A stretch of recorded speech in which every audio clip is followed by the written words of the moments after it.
Georgie, we no longer need to find a number 9 for Arsenal. Come on, boys. I know he's on fire, man. What is it? 20 minutes, 5 goals, whatever. Yeah. From the last game, he looks And like a different player. to be fair, he should have scored 4. I counted 4 or 5 that he should have scored. Yeah, He easily. the header that ended up Kai Havertz. Havertz, and then the tap in that ended up falling back to I think Martinelli, right? Hmm. Yeah, Um, Unbelievable. Eddie, my boy Eddie, texted me. He's like, it's a bold move. I respect Arteta for starting Gabriel Jesus, and I was like, well, you kind of have to start him because the man scored. Not only did he score a hat trick, like when you go play in these games that don't really matter too much, right? You score a hat trick, and it's kind of like, yeah, but that doesn't really give the manager a reason to start you unless it's a good hat trick. And the hat trick that he scored was like all very good clinical finishes. It wasn't like tap ins or anything like that.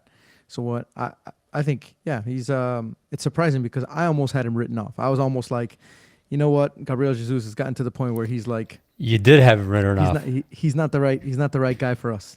I did to be honest, because over the last however many years, he hasn't been great. He's always been just kind of like helping us stay in games and like never really been the guy who's going to help us win the Premier League. Like he'll help us beat some of the easier teams, but never really going to help us win the Premier League.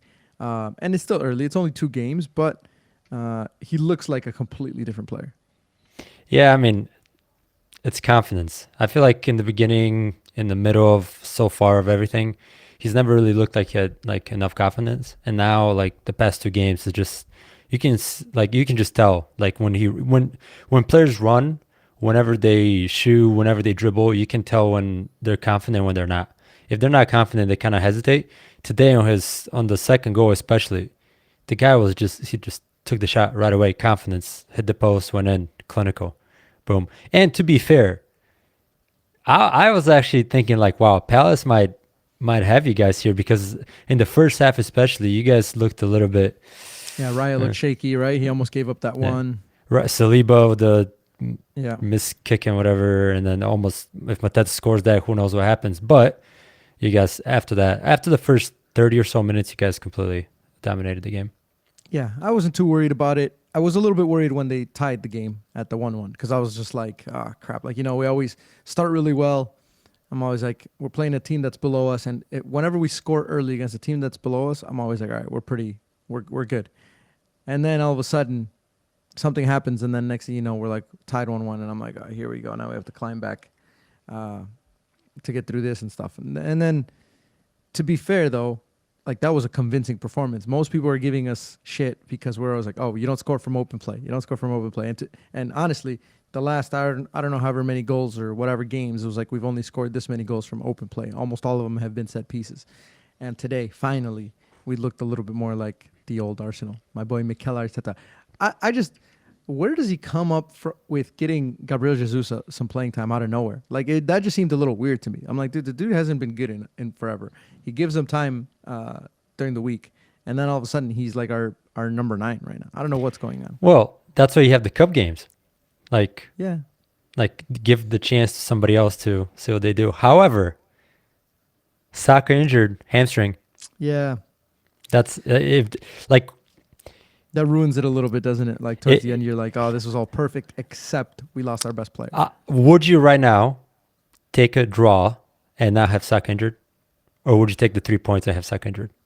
Um, I think you Because have to like, take the. look, as much as Jesus has played well in the whatever X amount of minutes that he's played, Saka is just different.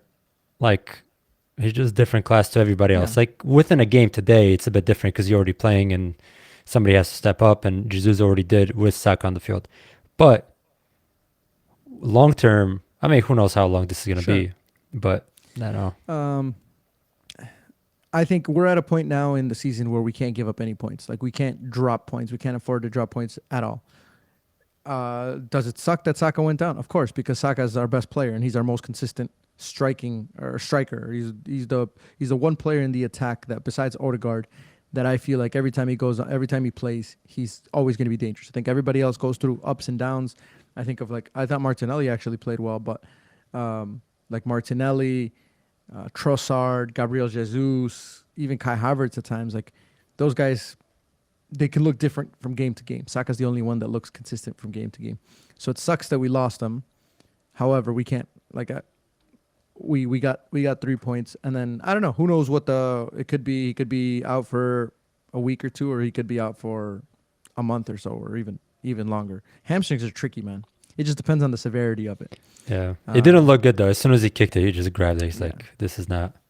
But you never know. It could be He 2-3 probably weeks. pulled it. He probably pulled it, which sucks. But listen, as long as Gabriel Jesus is playing like he is, Yeah. crazy to me. The one thing that I still don't get is he gave Sterling a few more minutes in the last game. I think he subbed him on a little bit, but No, midweek. I thought he started, didn't he? I can't remember if he started or if he got I subbed on. I think Maybe he did start it. Yeah, Maybe I think he did start. I think he started with I like think a you're weaker right. team, and then he just But it just surprises me that Raheem Sterling throughout this whole season has not had, like, when you think about all the strikers that we have, he rotates most of them, right? So he goes through Trossard starting and then coming off the bench, Martinelli starting, coming off the bench, Kai Havertz typically starting, but he just gets moved around depending on who we have available. But Raheem Sterling is like, there's times where I'm like, the game's already won, for example, like there's 5 minutes left and we're up by 2 or 3, for example, earlier in the season, and he still can't get in. Or we're struggling, and I'm thinking like, well, typically when you're struggling and you need something in the attack, who do you look at? You look at whoever you have on the bench, and he's like, no, not Raheem Sterling. So I get it. Like there's like Ethan Nwaneri, right? Like he's been coming on recently because I think he's young, he's hungry. So I think Arteta gives him some minutes first before he gives Sterling minutes. But I just find it weird that, especially with the connection that they had at City and the career that Raheem Sterling's had, that he hasn't given him a few more like opportunities to be like, all right, you go in there and win the game for us, and he's just kind of getting left out. Yeah, I mean, it's weird, isn't it? Because when this first happened, when Sterling was going to Arsenal, when it was announced, I feel like a lot of people are like, wow, Chelsea are really going to do this? They're just going to give Sterling to Chelsea. I mean, yeah, Sterling to Arsenal for free, pretty much, like just paying half the loan. And I don't know, it seemed like a really good deal. And I actually thought when you guys started to get all those injuries in the beginning of the season, I thought, maybe this is the time for Sterling to step up. But it seems like it's going the opposite direction. If anything, like it's not looking good. It's not looking good. And Yeah. I mean, good thing you didn't buy him, because that would have been a lot worse if you guys Well- bought him and all that. But Well, that's the thing though. We're paying half his wages right now. His wages are crazy. His wages were 320,000 euros or something like that. So yeah. we're still paying a lot of money for Raheem Sterling. Like when you Yeah. compare him to some of the wages that we have, and the man can't even get on the team sheet. Like and not even like for 5 minutes. Even when you're winning like 3-4-0. well, he wasn't even on the bench today. Yeah, it's So, like, crazy. I don't know. I mean, maybe I hope I'm not overlooking something like he got injured last game or something like that. But I mean, I think it was just a selection choice. I mean, you had a couple more guys healthy, and Gabriel Jesus playing the way that he has been. I don't know, man. It's weird because we're paying a lot of money for a player that he's you are. with a previous connection that he's had at City, and he's still kind of just like, yeah, I guess I'm not really interested. Yeah, I mean, it's just how it is, man. It's tough, especially with the attacking players you guys have. It was always going to be tough, but I don't know if he really works that hard for the team off the ball, and I think that's ultimately what Arteta looks for. Like, look at Martinelli, Saka, Havertz, Jesus. They all just like work off the ball. If you guys don't have the ball, they're running back, trying to help out, whatever, always being active. But Sterling, at times, I feel like the game just passes him by, and I don't think Arteta really likes that. And if he was that good of a player, City would have never let him go. So, Sure. like in the first place. Obviously, I think he's one of those players that he's past his form a little bit, and he's at the point where now he's just kind of becomes a journeyman, right? Like he starts going from team to team and just kind of trying to get minutes here and there. And I think this is probably going to be his last big club if he stays in the Premier League. I would assume now the only thing he's going to be able to do is he'll go elsewhere as far as like out of the country, or he'll just end up going to I mean, he'll do what like Eddie and Ketia or some of these other guys have done. Is just like, hey, I need more minutes, so I'm just gonna go to a Crystal Palace, or one of those, Nottingham Forest or one of those teams, and then just try and at least get some minutes at those teams, because obviously there's no big teams anymore that are gonna want his services, and that just sucks because that's the end of his big wages. Because wherever he goes next, he's getting nowhere near the same amount of money. Saudi Arabia, baby. Off to But Saudi. even those guys now at Saudi Arabia, they're getting good players. They're not just getting retired players. Like they're getting players who they can convince to leave their teams to go there for the money. They don't have to convince Raheem Sterling. He's getting kicked out, so they're gonna be like, we'll get somebody else. But anyway, enough about him. My boy Calafiori's back. Yeah. Your boy Ricky. He got an assist actually. He got an assist to the Declan Rice goal. Yeah, he did. He's the one that played that. I like him, man. I like him a lot. But I mean, it's I don't know. I don't know how you guys are gonna fit all these players. Here's what I was thinking earlier is like we started the season with a really, really bad luck, right? Like we had the red cards, we had the injuries. What's up, Roman? We had the red cards, we had the injuries, and I was just like, I'm hoping that once we get back with all of our players, and as long as these guys don't do anything stupid, like we'll actually get back to the team that we used to be, the team that like would start off flying in games, which we did today. I thought, like, obviously they tied the goal, but right after they tied the game, we were back in. We were back on top. So today was much more of a 2023 and 2020. I think 2022 as well was the year that we started really well. So that was more of like a better performance, where once we scored that second goal, everything was just kind of like in our favor. It never went downhill from there. But like I was hoping that would happen once we got back from all the injuries and stuff like that. Yeah, that's what I was gonna say, because that, like, last week, who was last week? Everton at home, 0-0. And then the previous game was against Fulham away, which you guys drew.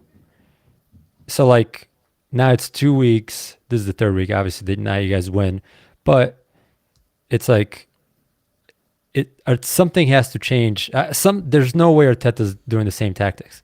Like things are definitely changing as the season. Like obviously we talked about it before. Where in the first few seasons he was like more attacking, more open, and then you guys would get scored on more. But now even more defensive. You guys are still leaking goals. Like how many did Fulham score? 1 or 2? Was it 2?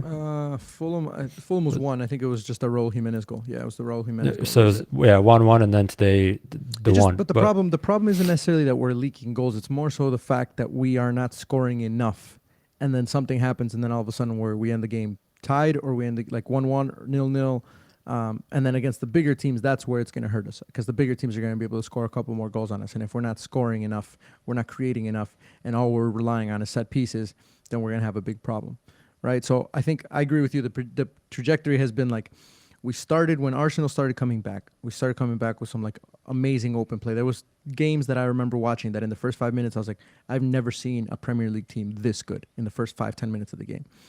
And then as we evolved, we got into like, we became defensively extremely solid. Like nobody was beating us. Like nobody was getting in behind. We had the partnership of Saliba, Gabriel, Ben White on the right. And then the left was still kind of like, we would still kind of move around the player on the left. But for the most part, those three guys specifically were amazing.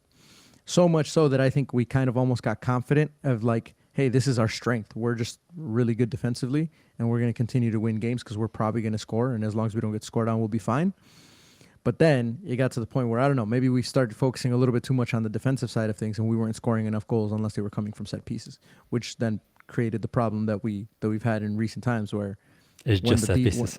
Yeah, it's just set pieces. And when defensively you're not as strong, now you're really screwed. So I think I wouldn't be surprised if Arteta in training has been like, all right, the majority of our sessions now are going to be attacking transition. How can we get a lot of opportunities? How can we get the ball in the box? How can we counter press to get the ball back? And then obviously, how can we win set pieces in order to score more goals that way? Because today I think it was only the second or the first goal, maybe one of the Gabriel Jesus goals. Yeah, the second one from set pieces. The other ones all came from live play. Yeah.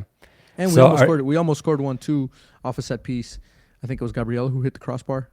Yeah, I think it was like it would have been like the third goal that we had scored. That he hit the crossbar off a header off a corner kick. So are you still Arteta in, or are you Arteta? Absolutely. Are you Arteta out? Because there's a Never. lot of people on X that are Arteta out at the moment. Arsenal fans.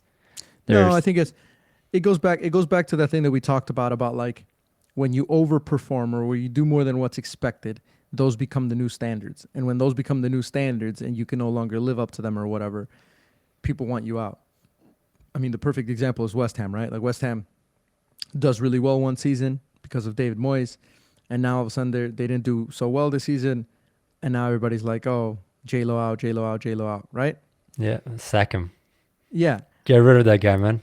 It's the same thing with Arsenal. Like, Arsenal, to be honest, if you would have thought about our progression under Arteta, we would be, if you would have gave me a plan at the beginning when he took over and where we were, I think the plan would have been by now consistently be in the top 4 and possibly challenge for a Premier League title. He did that during 2022, and then all of a sudden everybody's like, I can't believe Arsenal might actually win the Premier League. And then he continued to do that in 2023, and now he's like, well, this is the standard. Not only is this the standard, but this is actually not good enough because you actually haven't won enough with this team. When it wasn't just us, it was everyone, because it was Manchester City's dominance for 4 years or whatever, 4 in a row. So I don't think I'm gonna say Arteta out. I think Arteta's the right guy. It's should we have won more titles? I think one of these Premier League seasons over the last 2, I think one of them should have been ours for sure. However, when I look at the long term, like where we're gonna be at in the next few years, I think in the next 3 or 4 years we've definitely won a Premier League. And when you think about how often Arsenal has won Premier Leagues before, last one was 2003, 2004. Like when you think about that and you think, okay, it's going to take us maybe 1 or 2 more years to win a Premier League, you can't sack the guy right now in the middle of this project. Which is also why I'm kind of disappointed that Edu left, because I would have liked Edu to stay until he saw the final part of the project. Yeah. But your boy Arteta needs to calm down, man. Listen, I didn't watch the interview. What he said about the charity cups. What are they called? The Community Shield? So it's 3, no? So it's 3. Come on, man. I just saw that quote and I was like, dude, don't be Ten Hag. Don't be Ten Hag. Like, that was a very Ten Hag thing to say. That was such a Ten Hag thing. It's like, come on, man. I've won 2, especially like not even like forget the FA Cup and Carabao Cup, but a Community Shield. Like you never. Like, come on, man. Silverware, my friend. Yeah, the Audi Cup, to be fair, the Emirates Cup, like sure. It's like Real Madrid celebrating the independent or intercontinental cup that they just beat Pachuca in like the other day.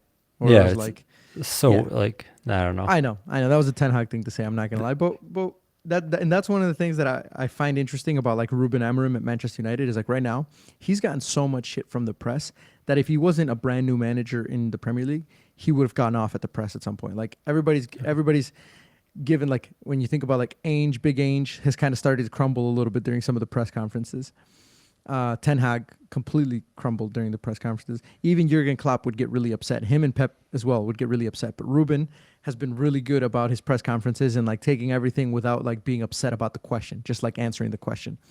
But it's kind of funny to see like Arteta, like that stuff getting under his skin too. Like he's like he wanted to slap that reporter or whatever, right?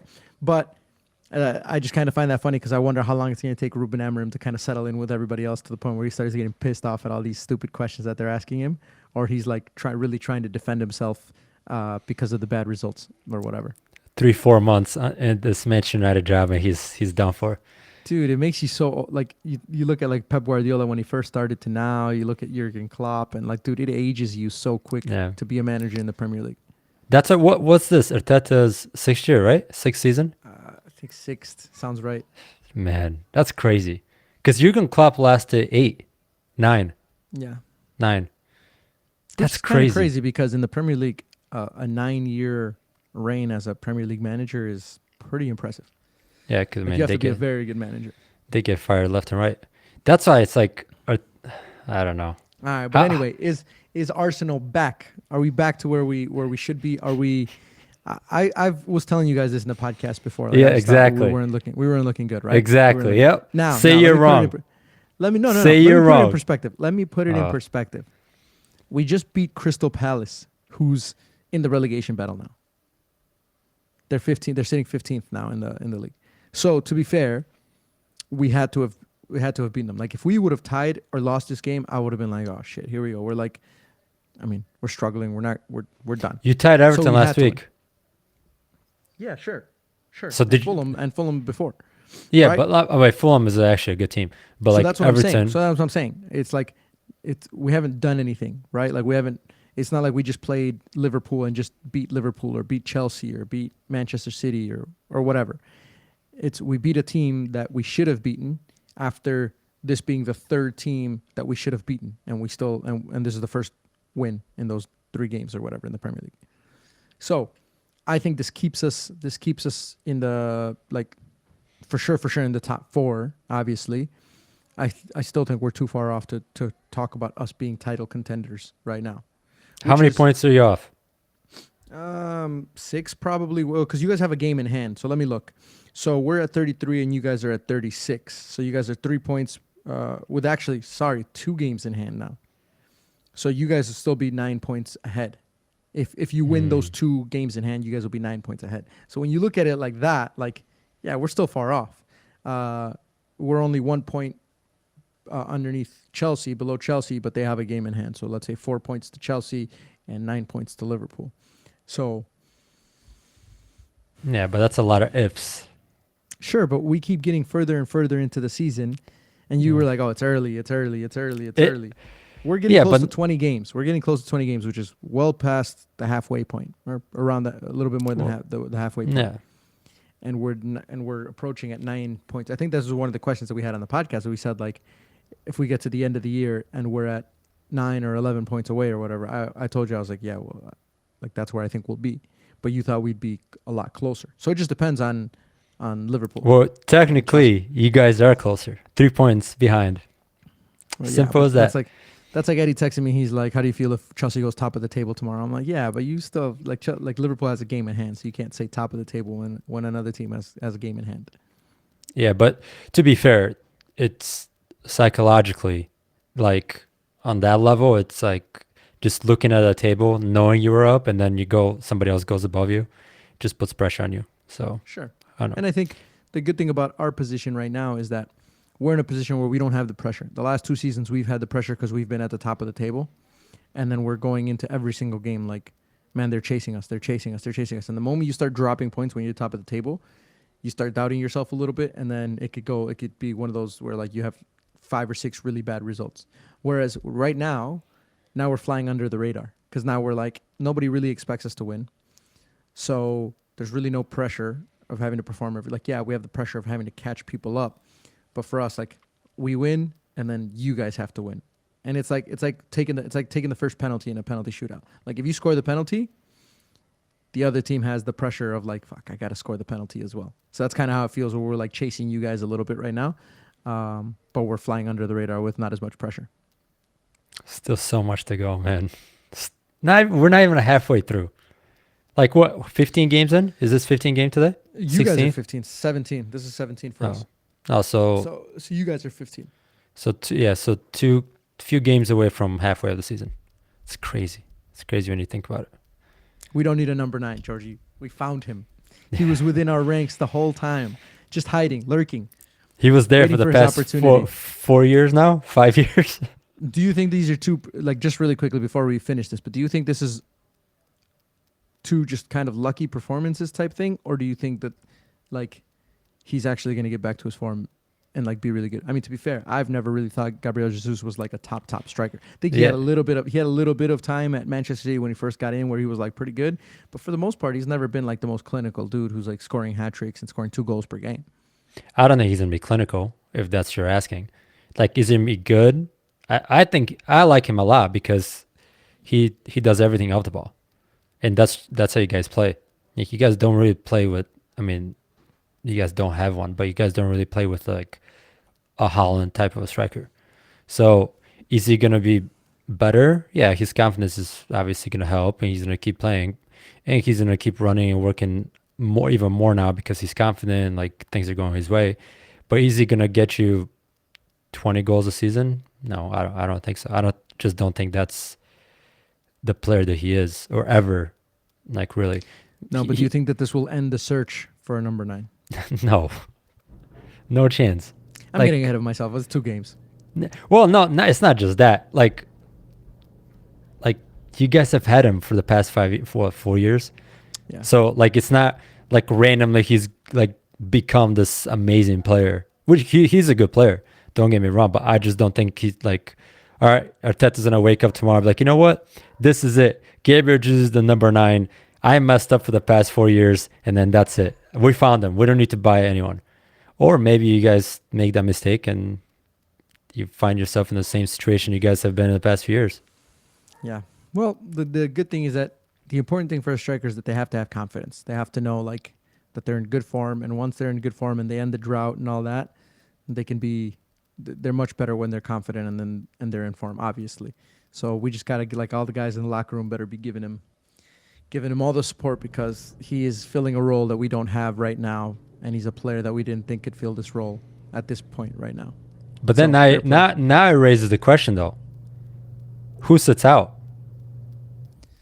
Well, I'm not worried about that because it's like every other big team right now. We're playing so much football that like you're rotating people in. You're not worried about like, oh, I'm not getting enough playing time because you have a game in the midweek and then you have a game at the weekend. And so you could essentially play 2 games in a row and then sit one out, and then play 1 game and then sit one out, and then play 2 games. So I'm not too worried about that. Like if you're talking about our perfect lineup, like look, Saka's sitting out now, right? Just because of the injury or whatever. So who would you in midfield? Who's your midfield right now? So that's a good thing. We have loads of options. We don't need Thomas Partey playing outside back or center back, right? So he could go back into the midfield. I think he's better in the midfield to give us a little bit of stability when he's playing well. You put Martin Odegaard in the midfield, and then it just depends on who do you want. Do you want Kai Havertz or do you want Mikel Merino in the midfield? What about Rice? Or do you want, or Rice, or Jorginho, right? We have options. I think he'll rotate them all in throughout the games. I think it might even be Partey stepping out, and then we're just going to have to put Rice in as a 6 in order to put Rice in. Although I don't think Arteta really likes playing that way. It's kind of weird because you lose that spot automatically. Like when you think about like the 3 most talented players in our midfield, you're thinking about Martin Odegaard, Declan Rice, and again, that changes because if now you have Gabriel Jesus who's going to start up top, that means Kai Havertz goes into one of those midfield roles. So I don't know. I can't answer that question, but I'm not worried about it because we have so much football going on that I think we'll be fine regardless. He'll rotate players in, and even if they don't start, they'll get 20 minutes at the end, 30 minutes at the end, and then the next game they could start. You should be more worried if you're somebody like Raheem Sterling.